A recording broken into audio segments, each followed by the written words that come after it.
Hello Houston, this is Jason Hammond. I am the Science Outreach Manager and the current Life Science Manager here at the Children's Museum Houston. I am inside the Inventors Workshop and I am going to show you how to do a soft circuit, which is being brought to you by the good people of Centerpoint Energy. Now, before we show you how to make the soft circuit, or before I tell you how to do the soft circuit, I'm actually going to show you how to make it because it is a making project, and making projects are very, very personal. What I'm going to make my soft circuit is not necessarily what you're going to make, but I want to give you a little bit of idea of what you're going to need to do. Now, the main thing I want you to understand about a soft circuit is that it's going to be a conductive thread circuit, which means we're going to use a very, very special type of thread to make a circuit to light up an LED light. Just so you understand the parts of a circuit, let's go through them one by one. First, you need a power source. In this case, it's going to be a battery. Second, you're going to need some conductors. In this case, it's going to be two pieces of conductive thread. Finally, you need a load. This load is going to be an LED light, and you're also going to have a battery pack that you're going to slip your battery into that can turn on and off. So you're going to have a switch as well to power up and power off the load when you want to. Now, there's a few things you have to understand about a circuit. It is where electricity flows. If you ever heard of a short circuit, it's because electricity is being blocked.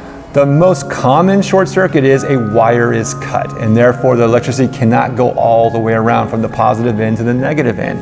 But there are other things that can cause a short circuit. If you cross a negative and a positive wire, you'll have a short circuit. If you have a little bit of fray wire going on, you'll have a short circuit. So you're going to want to be really, really, really careful when you make this circuit that you don't cross any wires, that your wires are going from one positive to another positive and one negative to another negative, and that everything has the ability to flow. Remember, that word circuit sounds like a shape. That shape is circle, and that's what you're attempting to make, a circular shape that's going to light up your LED. There is going to be a lot of sewing involved in your soft circuit. So if you don't know how to sew, you might want to go ahead and practice that a little bit. Ask an adult to help you out, all that good stuff. But I'll show you how to thread your needles, and I'll show you some tricks to sewing when we get into the project itself. Finally, this is a making project. Please understand that when you do making, you are given a certain amount of materials, which I will show you, and you're going to make your project out of those materials and none other. So if I say use conductive thread and a calculator battery and this kind of battery pack and this felt and whatever else, that's what you're going to use. Now I'm going to give you a little bit of leeway with this. Go ahead and choose other craft materials that you want, but you definitely want to sew this together because it's a sewing making project. That's why it's called a soft circuit. Finally, I do want to say this. Science is fun, but it can be a little dangerous, especially when you're working with electricity. So please, when you're at least starting the project, have a responsible adult with you to make sure everything is going smoothly. Plus, you're going to have needles. Needles can be sharp. You can poke yourself. They might want to be there to help you with that as well. Let's go ahead and get to our materials, and we'll look at how we're going to get everything prepped up, and then you can decide how you're going to do your making project. Just remember, science is fun, but it can also be dangerous, especially when you're working with electricity. So please have a responsible adult nearby when you're doing this project. So for this experiment, you're actually going to need quite a few materials, but I'll go over them slowly. And you can even add to the materials, because one of the things I'm going to say is like sewing materials or craft materials. But these are the ones I have right now, and you'll see when I show you what I created during my making, why I chose what I chose. So right here, you have some felt paper. You can use different colors. Like you can see I have a couple of different, if I can pull it up. I have a couple different colors right here, okay? That's way you can sew different pieces together and you can make more dynamic designs. You need some buttons if you want. You got needles here. You got a big needle and a smaller needle. You'll see why in a moment. A pair of needle nose pliers, a pair of scissors, thread that you'd use the small needle with, yarn that you would use the bigger needle with. And then we're going to get into our electrical supplies. You're going to need a couple of alligator clips, a battery pack, some conductive thread, and some batteries. These coin batteries, CR2032. I'm just going to turn this around so you can see that better, are the best ones. And you're going to need some LED lights. And this red Sharpie is really important, and you'll see why in a moment. And again, you can use other craft materials to make your creations come to life, but this is a good start.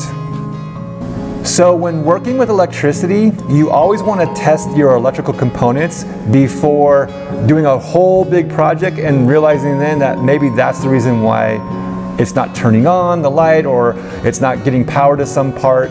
Anything like that you want to test first.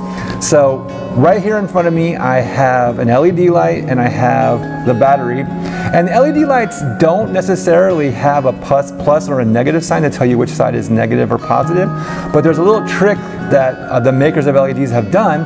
If you look really carefully, I'm going to lift it up, you can see that one lead right here is longer than this lead. So this is longer, this is shorter. The longer side is always the positive side, the shorter side is the negative side. Now the battery is much simpler. If you look at the battery, the smooth side has a positive sign on it. You can see the plus sign. The rough side over here doesn't have a negative sign, but that's another way you can know. The smooth side is positive, the rough side is negative. So all you gotta do is make sure the longer lead is on the smooth side. Go ahead and put it on, and you can see that your light turned on. Therefore, both your battery and your LED light are working. Now, if you put it on wrong, it's okay. Sometimes people will do this. Don't assume right away that the battery or light doesn't work. Always flip it around first to make sure. Next, we're going to go ahead and test the battery pack. At the bottom, there's a small positive sign. At the top, there's a negative sign. Now you know that you're going to have one part of the LED go to the positive and one part go to the negative. We're not going to connect the LED directly to this. We're going to use something else. We're going to use these alligator clips right here. And it's really, really simple what we're going to do. We're just going to go ahead and take one alligator clip and attach it to the positive. That's on the bottom. We're going to take one alligator clip and attach it to the negative. That's on the top. We're going to go ahead and take our battery. We're going to take our battery and we're going to slip it inside.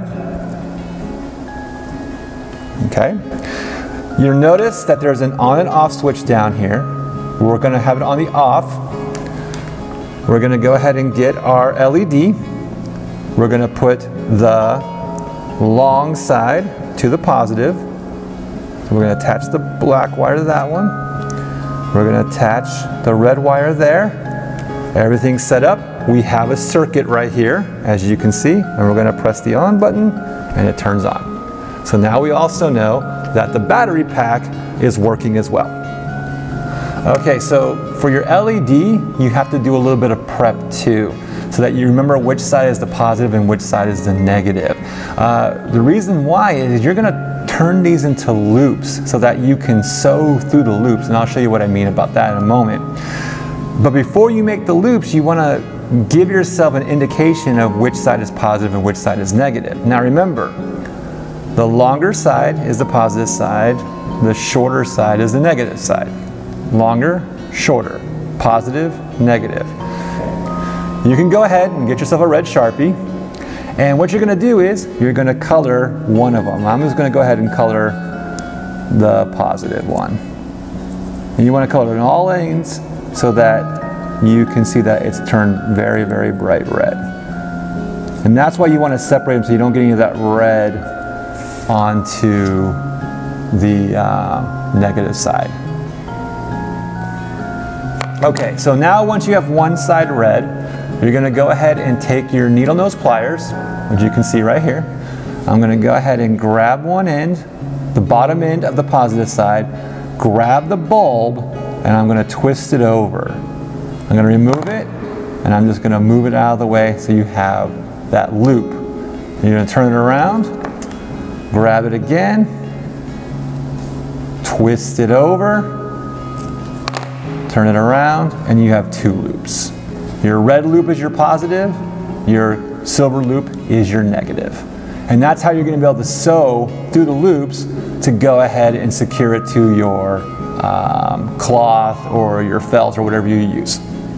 So although this is an electricity project, it's also a making project, which is also a sewing project. So there's a lot of things going on.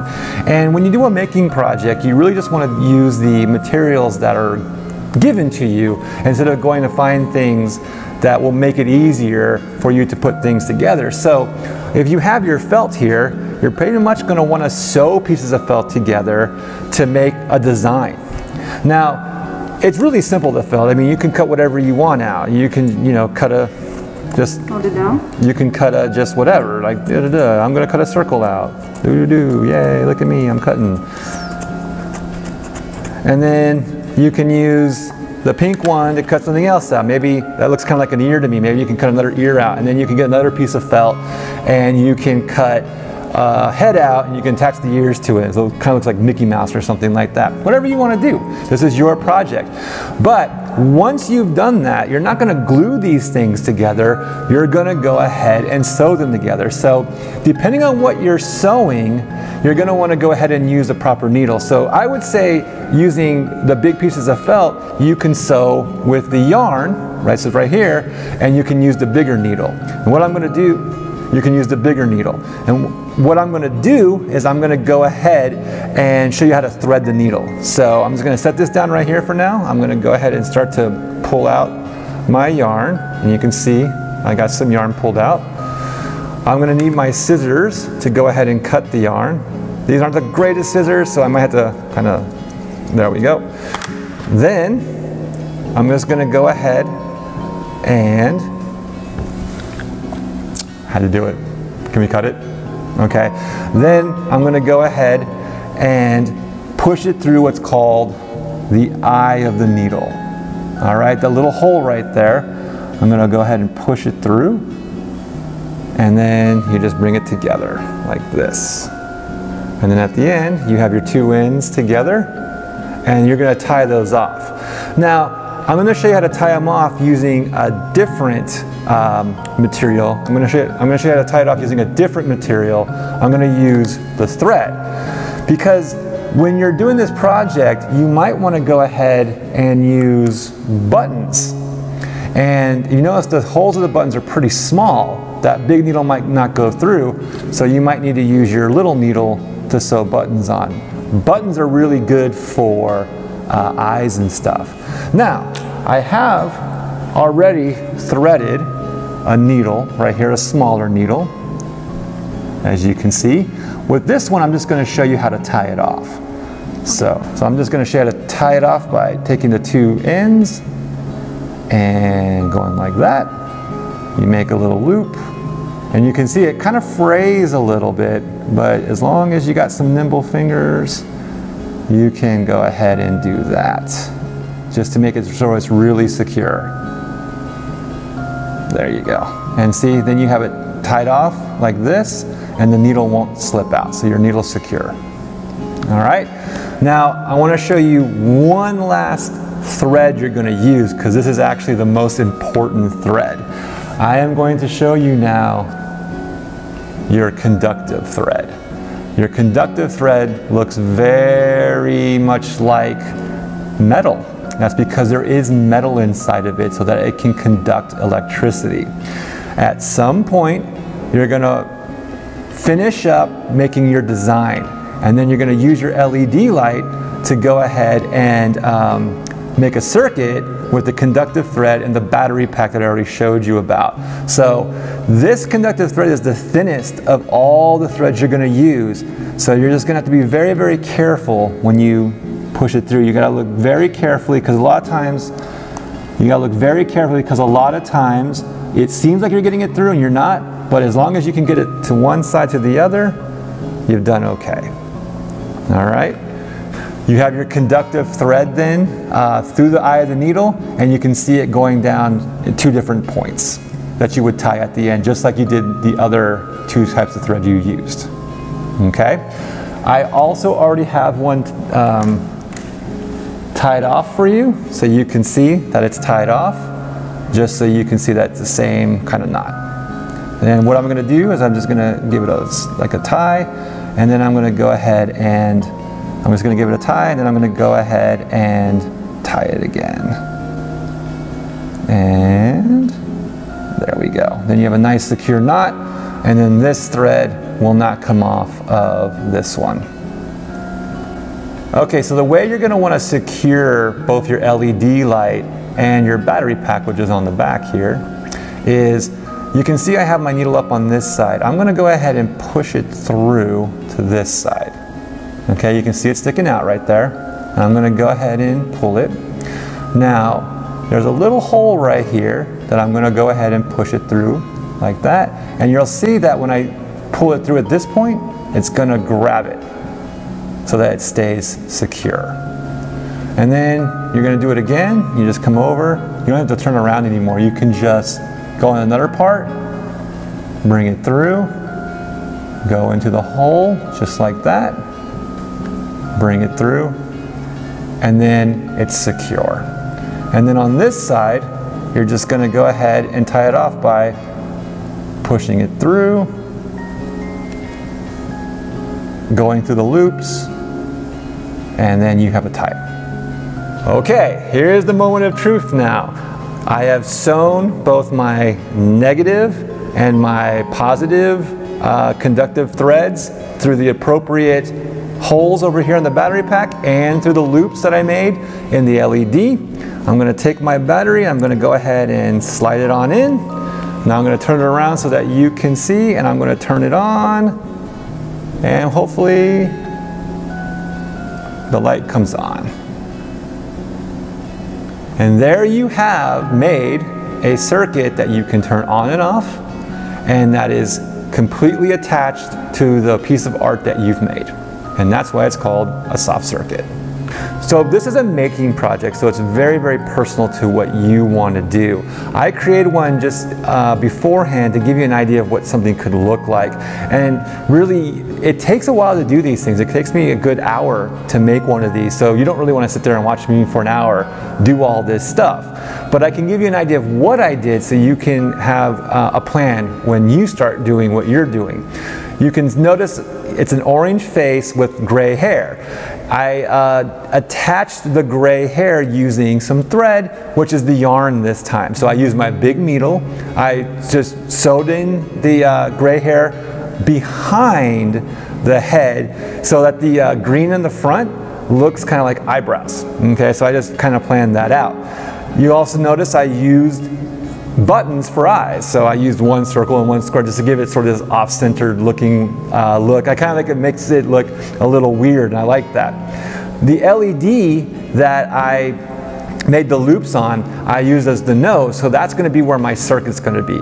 So you can see that both loops have thread around them, but when I turn it around, you can see the completed circuit, which is the battery pack with the loops attached to that. So the circuit's kind of going behind and in front of the art piece I made, but that's okay. You just want to make sure that you do a completed circuit. You also get the idea that the nose is part of the circuit circle, that shape of a circle. Be very, very careful when you're doing this that one piece of conductive thread goes to the negative side and one piece goes to the positive side, and do not cross them. If you cross your threads, they will short circuit and you will not be able to get your light turned on. So you're going to have to plan ahead a little bit. Make sure you know where the positive loop of the battery pack is versus the negative loop. Make sure when you're putting your LED light loops that you put them in a position where it's very, very simple for you to go from positive to positive and negative to negative. And then you get a cool little art design like that.